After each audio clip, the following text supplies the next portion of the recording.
আসো মনোজ, এটা আমার কেবিন। ও হ্যালো, কে তুই? আর আমার চেয়ারে বসার সাহস তোকে কে দিয়েছে? ওঠ ওঠ ওঠ।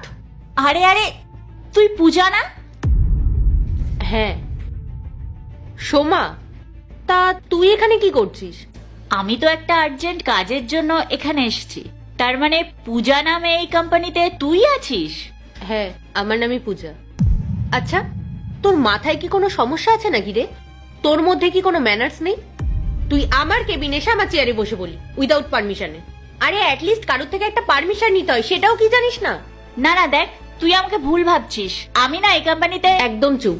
আমি খুব ভালো মতো জানি তুই এই কোম্পানিতে ঝাড় দেওয়ার কাজ চাইতে এসেছিস, তাই না?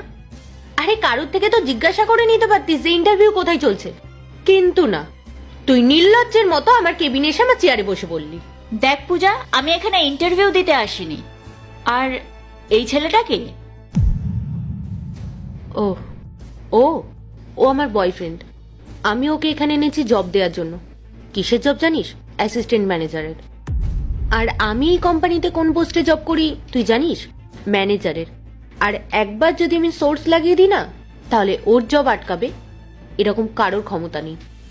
আচ্ছা, বেশ ভালোই। হাই, আমি সোমা। এ হাত ছড়া নিজের। আমি যার সাথে হাত মেলাই না। বেবি, ওর সাথে তোমার কি কানেকশন আছে? বের করে দাও না ওকে। কি কথা বলছো এতক্ষণ ধরে? বেবি, আমি তো চাইলে ওকে কখনই বার করে দিতে পারতাম, কিন্তু কি বলো তো, ওর উপর না আমার খুব মায়া হচ্ছে। আসলে কলেজ টাইমে তো আমরা একসাথে পড়তাম, তাই জন্য। আর তুমি জানো, কলেজে টপার ছিল, কিন্তু বেচারার এখন মনে হয় সিচুয়েশনটা খারাপ চলছে। দেখতে পাচ্ছ না কেমন ফার্স্ট কপি জামা কাপড় পরে চলে এসেছে এখানে। আর তুমি দেখো, ওর হাতের যে ঘড়িটা রয়েছে সেটা দেখে তো আমার মনে হচ্ছে ওই 150-200 টাকা দাম হবে। সত্যি ওকে দেখে না আমার খুব খারাপ লাগছে, তাই জন্য মনে হয় এই বেচারা এই কোম্পানিতে ঝাড় দেওয়ার কাজ চাইতে এসেছে। হ্যাঁ ঠিকই বলেছো, কিন্তু তুমি ওকে এটা তো জিজ্ঞেস করো ও কাকে বলে তোমার চেয়ারে বসলো। হ্যাঁ, তুমি ঠিক বলেছো। এই, তোর ব্যাপারটা কি রে? তুই এসে আমার চেয়ারে বসে পড়লি। তুই চিনিস আমাকে? আমি চাইলে না পুলিশ কমপ্লেন করতে পারি, তোর উপর মিথ্যে চুরির বদনাম দেব। পূজা, কেন ফালতু কথা বলছিস বলতো? আমাকে কোন দিক থেকে দেখে তোর চোর মনে হচ্ছে? আর আমি এতটাও তো খারাপ জামা কাপড় পরে নেই যে তুই আমাকে অপমানের উপর অপমান করে যাচ্ছিস। আর তাছাড়া তোকে একটা কথা বলছি, ম্যানেজার হয়ে গেছিস ঠিকই, কিন্তু কার সাথে কিভাবে কথা বলতে হবে সেই সেন্সটা দেখছি তোর মধ্যে নেই। এই একদম চুপ, তোর এই লেকচার না বন্ধ রাখ। আমি কেন তোর সাথে ভালোভাবে কথা বলবো? ভালোভাবে কথা তার সাথেই বলা যায় যার মধ্যে কোয়ালিটি আছে। আর তাছাড়াও না আছে তোর কাছে টাকা পয়সা, না আছে পার্সোনালিটি। তো তুই এখানে তো ঝাড় দেওয়ার কাজে এসেছিস, তাহলে আমি কেন তোর সাথে ভালোভাবে কথা বলবো? উল্টে তোর আমার সাথে ভালোভাবে কথা বলা উচিত। আমার স্যালারি কত সেটা তোর আন্দাজ আছে? আমি পার মান্থ 80,000 টাকা পাই, আর কিছুদিন পরে আমার প্রমোশন হয়ে যাবে। তারপর আমার স্যালারি কত হবে তুই জানিস? 1,00,000 টাকা। তো এবার বল, সম্মানটা কার পাওয়া উচিত, আমার নাকি তোর? হ্যাঁ পূজা, ঠিক বলেছিস। প্রমোশন হলে তো তুই 1,00,000 টাকা পেয়েই যাবি, কিন্তু আমার মনে হচ্ছে না তুই প্রমোশনটা পাবি। মানে? এই দেখ, একদম ফালতু কথা বলবি না। তুই কে রে যে আমাকে বলছিস আমার প্রমোশন হবে না? তুই কি এই কোম্পানির বস? আমি না তোর এই ফালতু কথা অনেকক্ষণ ধরে শুনে যাচ্ছি, আর কিন্তু সহ্য করব না। তুই এক্ষুনি এখান থেকে বেরিয়ে যা। আর যদি ভালো কথাই না বেরোস, তাহলে কিন্তু আমি সিকিউরিটিকে ডেকে ঘাট ধাক্কা দিয়ে এখান থেকে বার করে দেবো। এ তুই যা তো এখান থেকে। আমি ভালো করেই বুঝতে পারছি তুই ওর সাথে কেন এরকম ভাবে কথা বলছিস। তুই যেই শুনলি ওর স্যালারি 80,000 থেকে 1,00,000 টাকা হয়ে যাবে, সে তোর সহ্য হচ্ছে না বল? আরে না না, এমন কোনো ব্যাপার না। আমি হিংসে করছি না। হিংসে তো তারা করে যারা লোভী হয়। আর আমার কাছে এত টাকা আছে, যদি আমি বলি না তাহলে তোরা দুজন ভাবতে লেগে যাবি। আচ্ছা, তোর কাছে টাকাও আছে? তা বল দেখি তুই কি কাজ করিস? ছাড় পূজা, আমি বলতে চাই না। যদি এখন আমি বলি না তাহলে তুই এক্ষুনি হাত জোর করে ক্ষমা চাইতে শুরু করবি।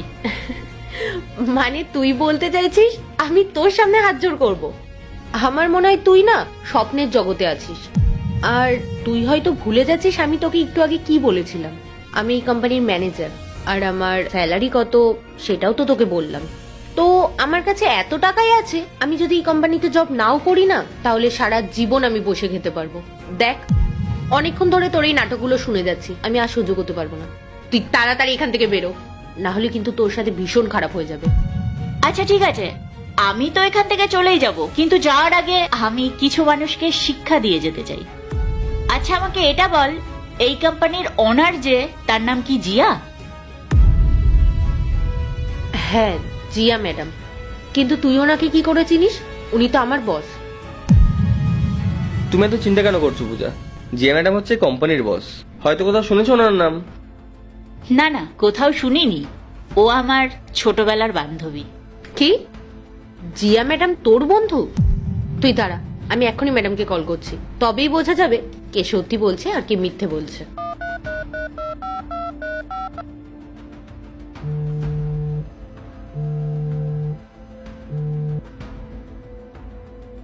হ্যালো।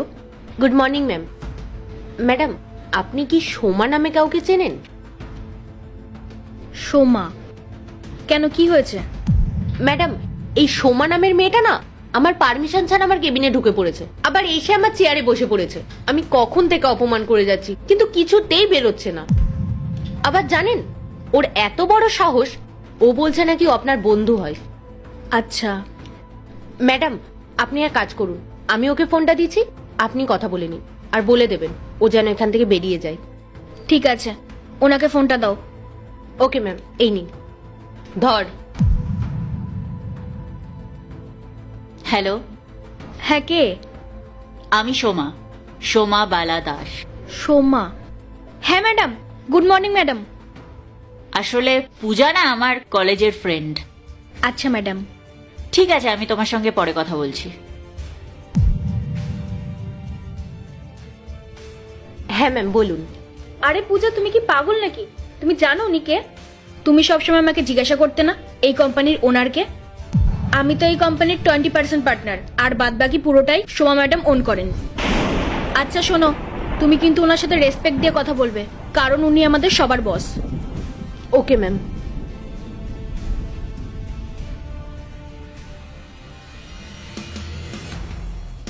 ম্যাডাম, ম্যাডাম আপনি আমাকে আগে বলতে পারতেন যে আপনি এই কোম্পানির বস, তাহলে তো আমি এসব কথা বলতাম না। সরি ম্যাম, আমার ভুল হয়ে গেছে। এই ভুল আমি আর দ্বিতীয়বার করব না, প্লিজ আমাকে ক্ষমা করে দিন। ভুল তো তুই তখনই করার সুযোগ পাবি যখন আমি তোকে এই কোম্পানিতে রাখবো। পূজা, তুই জানিস আমি এখানে কেন এসেছিলাম? তোর প্রমোশন করাতে। আমি তোর পারফরমেন্স চেক করে দেখলাম যথেষ্ট ভালো কাজ করিস তুই, কিন্তু মানুষের সাথে কিভাবে ব্যবহার করতে হয় সেই সেন্সটা তোর মধ্যে নেই। পূজা, কাজ ভালো করলেই মানুষ ভালো হয়ে যায় না। মানুষকে ভালো হওয়ার জন্য ভালো হতে লাগে তার মন আর ব্যবহার, আর তোর মধ্যে এই দুটোর কোনোটাই নেই। আমি তাই তোকে এই কোম্পানি থেকে বের করে দিলাম, কারণ তোর মতো মানুষ এই কোম্পানিতে থাকলে এই কোম্পানির একদিন না একদিন লস করাবেই। Now get out. কিন্তু ম্যাডাম। কিন্তু আমি বুঝি না, আমি এরকম ফালতু অহংকারী মানুষ একদমই পছন্দ করি না। নে বেরিয়ে যা এখান থেকে।